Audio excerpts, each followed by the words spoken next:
corona ini kan dari flu, sesak napas, batuk gitu.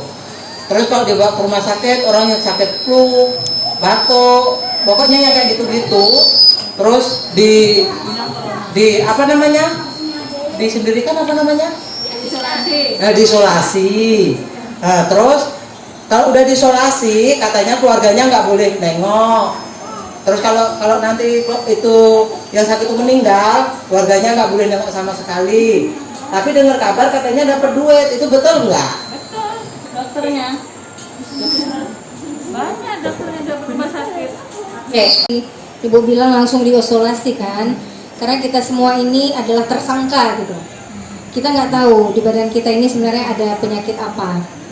Ada si virus apa, ada virus ABC, mungkin virus flu aja pun sekarang orang takut, ya kan? Orang mau bersin aja kita duduk gitu ya kan? Jadi memang udah prosedurnya rumah sakit untuk mencegah. Bayangin Ibu lah, kalau rumah sakit terlalu cuek pun, apalagi kita. Gitu.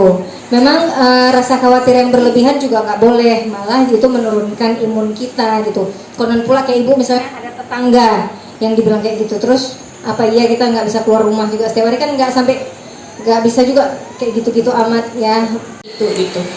Padahal sebetulnya si corona ini itu adalah penyakit baru yang sampai sekarang obat ataupun penangkalnya itu masih dicari di seluruh dunia.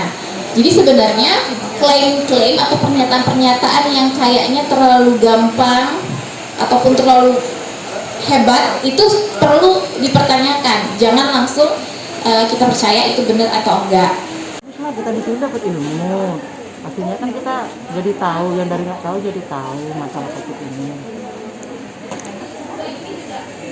Ya harusnya ya itu tadi lah kayak yang katanya kalau di rumah sakit itu keluarga nggak boleh nengok, terus diisolasi, terus katanya dari pihak rumah sakit itu dapat duit ratusan juta gitu-gitu. Makanya tadi saya pertanyakan itu benar apa enggak gitu. Berarti sering Bu dapat info hoax di kalangan sering di tempat aku. Ya sehat lah pastinya, kita lebih waspada kan gitu, kita lebih waspada aja, kita lebih jaga diri supaya sehat, banyak gerak, olahraga, minum jamu, itu aja, jangan males-malesan, itu aja menurut saya.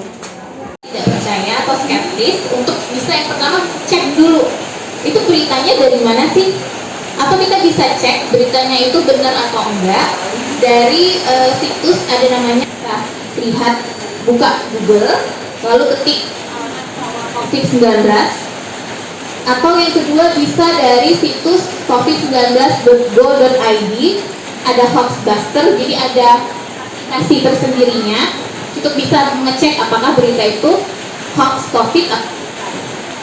Kemudian terakhir tuh dari situsnya WHO ini Badan Kesehatan Dunia.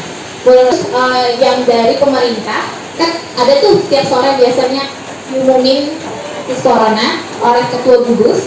Nah mereka itu biasanya di webnya, di internet punya situs sendiri untuk hoax ini, namanya Hoaxbuster.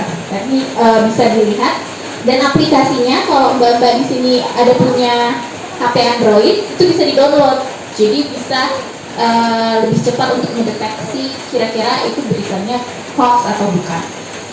Lanjutkan nih Bang. Nah kemudian yang kedua, kalau kita menerima berita tentang COVID itu kita perlu waspada. Apakah misalnya itu pernyataan atau beritanya itu kok kayaknya terlalu gampang. Itu tadi misalnya contohnya bawang putih bisa menyembuhkan COVID-19. Kira-kira Ini adalah kegiatan pengabdian pada masyarakat dari USU, memang kegiatan wajib tahunan dari program USU kan. Jadi kami mengambil tema peningkatan pelatihan kapasitas ibu-ibu penjual jamu dalam menyaring berita hoax COVID-19. Karena kebetulan kami dari komunikasi Visip USU, jadi kegiatannya berkaitan dengan pemahaman masyarakat terhadap media, khususnya berita tentang COVID-19 itu sendiri. kenapa nih Kak memilih ibu-ibu penjual jamu? Ya, kebetulan kebetulan salah satu tim adalah pembina YP2M, Yayasan Perempuan Perkotaan Medan, yang menangani kelompok penjual jamu di Kota Medan. Jadi kan maunya sih setiap elemen masyarakat tercerdaskan gitu kan, terliterasi mediakan dengan baik, terutama dalam masa pandemi COVID ini sendiri. Oke, jadi tadi kami ambil dua materi lebih kurang. Yang pertama, apa itu berita dan apa itu berita hoax. Yang kedua, berita hoax COVID-19 dan gimana sih cara mengecek fakta tentang COVID-19 itu sendiri. Jadi materinya yang pertama itu dari saya sendiri, Mulita dari Visikusu, dan yang kedua saya mengajak rekan saya dari FKM Universitas Islam UINSU, Universitas Islam Negeri Sumatera Utara, untuk tentang berita hoax COVID-19 itu seperti apa dan bagaimana cara mengecek faktanya. Ya, jadi seperti yang saya katakan tadi bahwa kita berusaha semakin banyak elemen masyarakat yang tersadarkan, diliterasi mediakan tentang media, tentang berita, terutama berita hoax COVID-19 itu sendiri.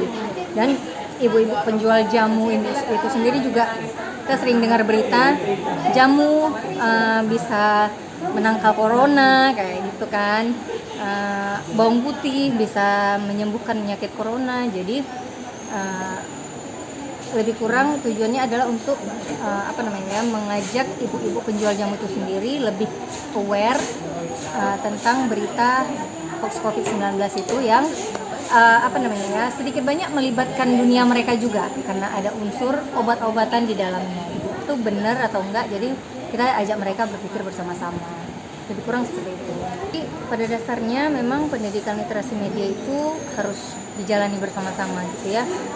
Orang tua, guru,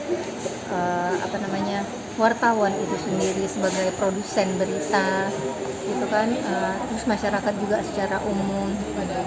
Jadi kita jangan mudah terpancing sih ketika membaca judul berita yang provokatif gitu kan, yang kelihatannya gampang sekali untuk memicu, apalagi memicu emosi kita gitu ya, terus memicu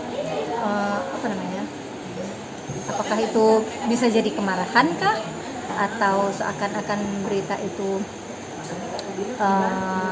mudah sekali untuk diaplikasikan, kayak tadi misalnya contoh bawang putih bisa menyembuhkan, mengajak masyarakat untuk berpikir secara logik gitu. Apakah memang segampang itu? Jadi kita mestinya menyaring berita dengan lebih cerdas, dengan lebih kalem gitu kan. Kita cari informasinya, kita cek fakta-faktanya, bisa di Google, atau akan lebih baik kalau kita bisa bertanya kepada orang-orang yang berkompeten di bidang itu, seperti itu.